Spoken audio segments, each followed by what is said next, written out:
राजधानी शिमला से करीब 30 किलोमीटर दूर धामी के हल्लोग में पत्थरों का एक अनोखा मेला लगता है।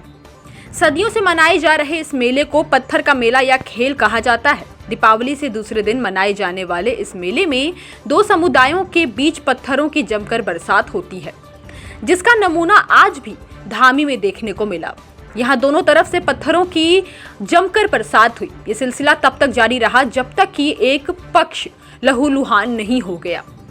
वर्षों से चली आ रही इस परंपरा में सैकड़ों की संख्या में लोग धामी मैदान में शामिल हुए। धामी रियासत के राजा पूरे शाही अंदाज में मेले वाले स्थान पर पहुंचे। माना जाता है कि पहले यहाँ पर हर वर्ष भद्रकाली को नरबलि दी जाती थी, लेकिन धामी रियासत की रानी ने सती होने से पहले नरबलि को बंद करने का हुक्म दिया था।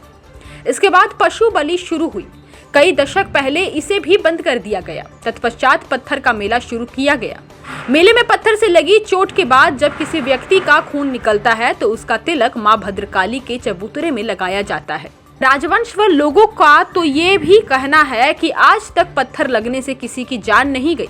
पत्थर लगने के बाद मेले को बंद कर सती माता के चबूतरे पर खून चढ़ाया जाता है।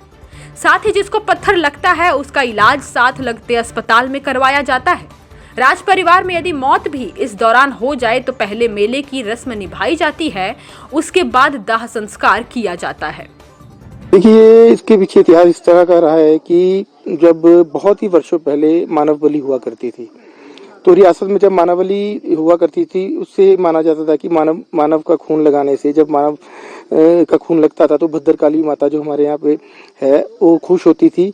और यहाँ पे जो हमारी रियासत है, धामी रियासत है, तो उसमें खुशहाली आती थी, महामारी नहीं फैलती थी। तो इस तरह की मान्यता मानी जाती है। अब इसका आप निर्वाह कर रहे हैं, इसके पीछे क्या वजह है? देखिए, ये एक परंपरा चली हुई, एक आस्था है और ये पुरानी परंपरा है जिसे हम निभाते आ रहे हैं। तो पहले हमारे बुजुर्ग भी निभाते थे इसको, उसके बाद उससे पहले भी हमारे बुजुर्गों ने किया, अब हम लोग निभा रहे हैं और अब हम चाहते हैं कि ये परंपरा आगे चलती रहे और हमारे जो आगे बच्चे हैं इसी परंपरा को निभाते रहें और ये ऐसी ही तरह ही ये पत्थर खेल चलता रहे। जो दो पक्ष होते हैं वो कौन कौन से होते हैं जो आपस में पत्थर एक दूसरे को मारते हैं? ये जो है, जब इसकी जो जानकारी है मेरे को, जब ये खेल बंद हुआ, मानव बलि बंद हुई, तो एक जो रानी थी हमारे यहाँ पे, जो हमारी बुजुर्ग थी, उन्होंने सती होने से पहले, जब राजा का स्वर्गवास हुआ, सती होने से पहले उन्होंने ये मानव बलि बंद कर दी, क्योंकि उसको ये ठीक नहीं लगता था कि मानव को यहाँ पे उसके बलि दी जाए। तो मानव बलि बंद करते हुए उन्होंने कुछ खूंटों को इकट्ठा किया, जिसमें हमारे राज परिवार के साथ साथ कटेड़ू हैं, तुंडू है, जठौती हैं, जमोगी है और दगोई हैं। तो कुछ खूंटों को मिलाया इन्होंने कि आपस में आप खेल की भावना से खेल खेलेंगे इसको, और उसी तरह आप ऐसे खेल खेलते हुए आप इसको मनाएंगे। और जब माता का जैसे मानव बलि का खून लगता है तो इस तरह खून लगेगा और परंपरा निभाते हुए खेल इस तरह हर वर्ष चलता रहेगा। ऐसा कोई मौका है कि ये खेल ना हुआ हो?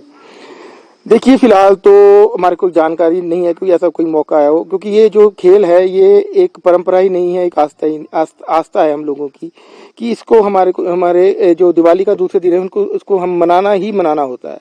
ये कहा हमारे बुजुर्गों ने हमारे को ये सिखाया था कि भी जब चाहे आपके घर में या जैसे हमारे राज परिवार में किसी के भी कोई स्वर्गवास हो जाए तो जो शव है उसको बाद में उसकी क्रियाक्रम बाद में की जाए, पहले इस मेले को निपटाया जाए। और जैसे कोरोना काल था, कोरोना काल के टाइम भी हमने इसको बहुत इसके कारा किया, हमने बहुत मेला वगैरह नहीं लगा इसमें, पर हमने अपनी परंपरा को इसको निभाया।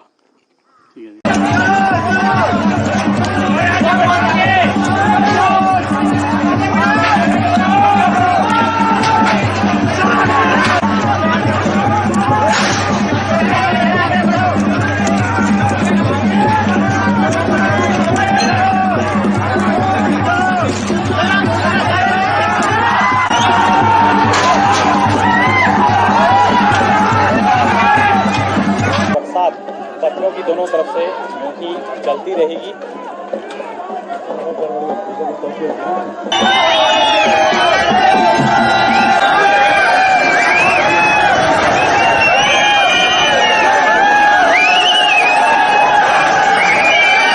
हिमाचल प्लस न्यूज के लिए शिमला से पुष्पेंद्र चौधरी की रिपोर्ट।